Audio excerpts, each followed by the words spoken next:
Francisco Quintana, ING. Francisco, ¿qué tal? Muy buenos días. Hola, muy buenos días. Bueno, estábamos esperando, y era uno de los momentos marcados en el calendario de la llegada de Donald Trump, cómo está afectando al mercado y a las distintas clases de activos la llegada de Trump. ¿Cómo podemos valorar estos primeros días desde que conocimos la victoria de Trump hacia la presidencia de Estados Unidos?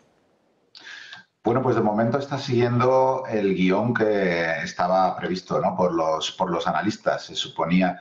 Bueno, primero hay que recordar que parte de la victoria de Trump ya estaba descontada, ¿eh? Que siempre digo lo mismo, pero es importante recordarlo. Había mucha expectativa, mucha presión sobre qué iba a pasar con Trump y todo el mundo ha estado haciendo el símil, el paralelo con las elecciones de 2016. En aquellas elecciones Trump no era el favorito por una larga distancia, la probabilidad de que ganara era ínfima, no aparecía en ninguna, digamos, casa de apuestas, ni ningún analista lo tenía como el candidato ganador, y este caso pues era pues cara o cruz, pero con una ligera probabilidad más alta para Trump, ¿no? O sea, quizás un 60-40. Es decir, su victoria no es una sorpresa total para los mercados, pero tampoco estaba descontada al 100%, no se esperaba una paliza, digamos. Así que el mercado se ha tenido que ajustar a el trozo que no había hecho, es decir, ¿qué podemos esperar de Trump? Y es lo que ha hecho en estos días desde las elecciones, ¿no? Hemos visto los activos que han seguido el guión. El primero de todos, Bitcoin, ¿no? En general los criptoactivos, que como se prometió, ya se está viendo algún movimiento por parte de la administración para reducir el nivel de regulación. También hay mucho entusiasmo en el mercado ante la posibilidad de que el gobierno norteamericano hiciera una reserva nacional de Bitcoin, ¿no? Sería, bueno, que sepa, después de algún país, alguna economía menor centroamericana, el primer país, la primera economía potente que se dedicaría de manera oficial a utilizar recursos para la compra de Bitcoin. Entonces, hay mucha excitación entre los inversores y es el activo que más se ha movido desde la llegada, desde las elecciones, ¿no? Ha subido más de un 30%. Y después, pues están el resto de activos. La bolsa. Sabíamos que Trump iba a ser bueno para la bolsa norteamericana y malo para la bolsa de fuera de Estados Unidos, ¿no? Y dentro de la bolsa norteamericana, que ha subido un 5%, si miramos al S&P 500, especialmente beneficiados están siendo las empresas pequeñas. Las empresas pequeñas se supone que van a ser las que más se benefician de las medidas que pueda tomar Trump. ¿Por qué? Porque las empresas grandes están más expuestas a todo el programa de barreras comerciales, tarifas, rupturas de las cadenas comerciales, ¿no? Apple, Tesla, Microsoft, todas estas empresas tienen partes de su cadena de distribución por todo el mundo y todo el plan que trae Trump de poner barreras, impuestos, pues no sabemos exactamente hasta qué punto les va a perjudicar, ¿no? Pero se sabe que las que no tienen cadenas de producción fuera de Estados Unidos son las pequeñas empresas, esas empresas de construcción o de seguros o de distribución que operan solamente en un estado y que no tienen grandes vínculos con el resto del mundo. Esas empresas se verían perjudicadas por parte de la política migratoria, probablemente les costaría más emplear a gente en un mercado que ya está bastante caliente, pero por otro lado, digamos, sus costes se verían, el resto de, eso sería el único impacto, ¿no? No tienen que importar cosas de fuera, no dependen tanto. Y sus ventas serían locales y de repente sus precios, que no eran competitivos, gracias a las tarifas van a ser competitivos. Y por eso el índice que incluye a las empresas pequeñas en Estados Unidos ha subido bastante más, un 30-40% más que la bolsa en general.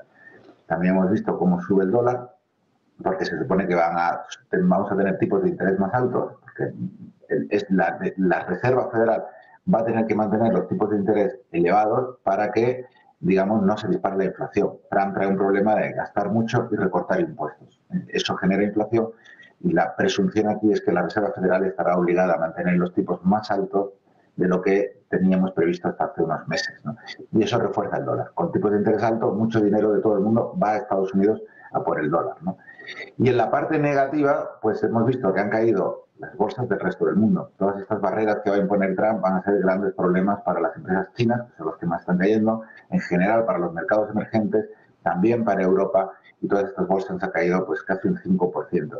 Y por otro lado, también están cayendo el petróleo y el oro, que la expectativa era ambos deberían caer porque primero se pagan en dólares y al ser más caros lo hace menos atractivo como un producto de inversión o simplemente como un producto para comprar.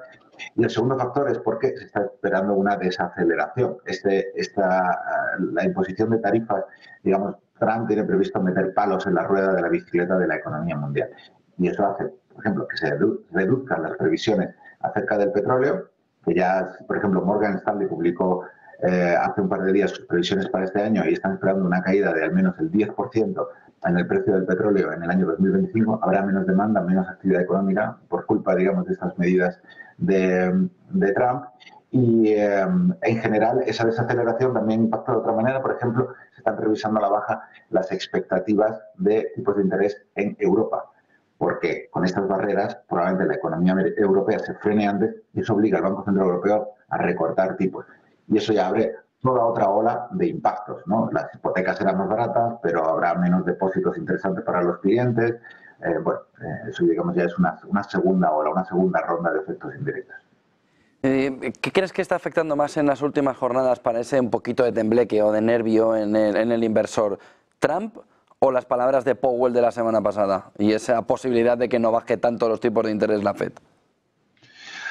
Yo creo que es más bien la incertidumbre. Digamos, Powell no ha hecho más que materializar, articular lo que el mercado ya pensaba, que es la situación macro es favorable, seguimos con nuestro plan, es favorable en el sentido de que la inflación está cayendo, vemos cómo la economía se frena, entonces vamos a ir reduciendo los tipos de interés para apoyar a esa economía.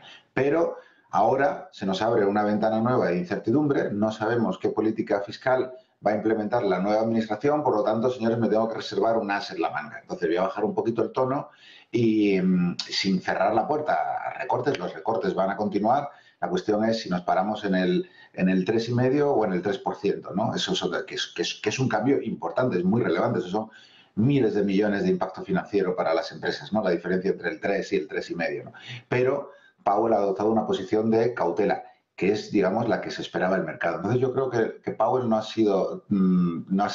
sería el principal motivo, no creo que haya sorprendido tanto.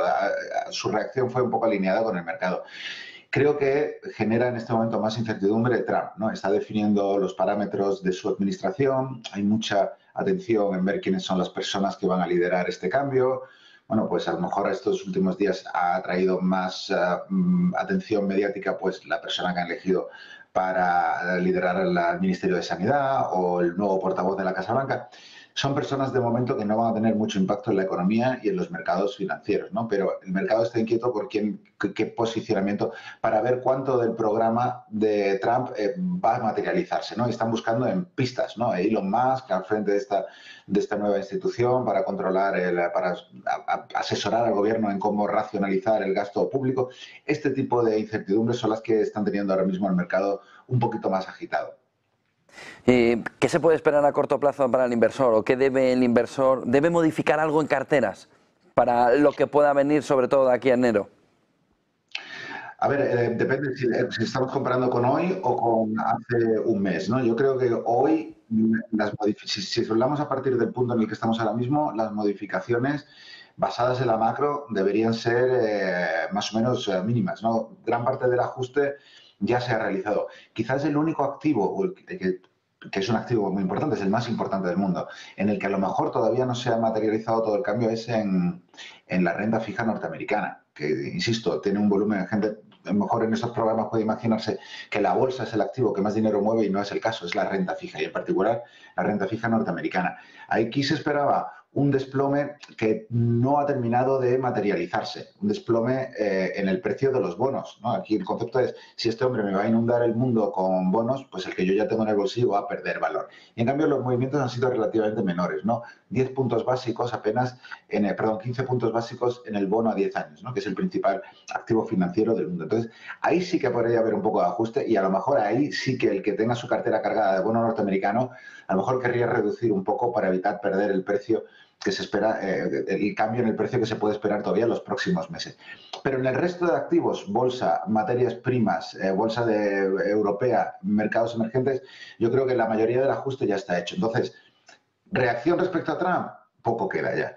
Reacción respecto a 2025, pues eso ya es otra historia. Es qué historia macro te crees tú y apostar en consonancia con ello. Ahora mismo el consenso está posicionado en la economía no va mal, Trump no es suficiente como para descarrilar nada, ni siquiera Europa, entonces debería ir bien, se van a generar beneficios. Estamos en una economía que está aterrizando sin que haberse roto, sin que el paro se haya disparado, lo vamos a conseguir y ahora van a empezar a bajar los tipos de interés y eso va a mejorar los beneficios de la empresa. Entonces ahora mismo la visión es la bolsa va a ir bien en general, más en Estados Unidos, en 2025. Entonces habría que salirse de materias primas y meterse en bolsa.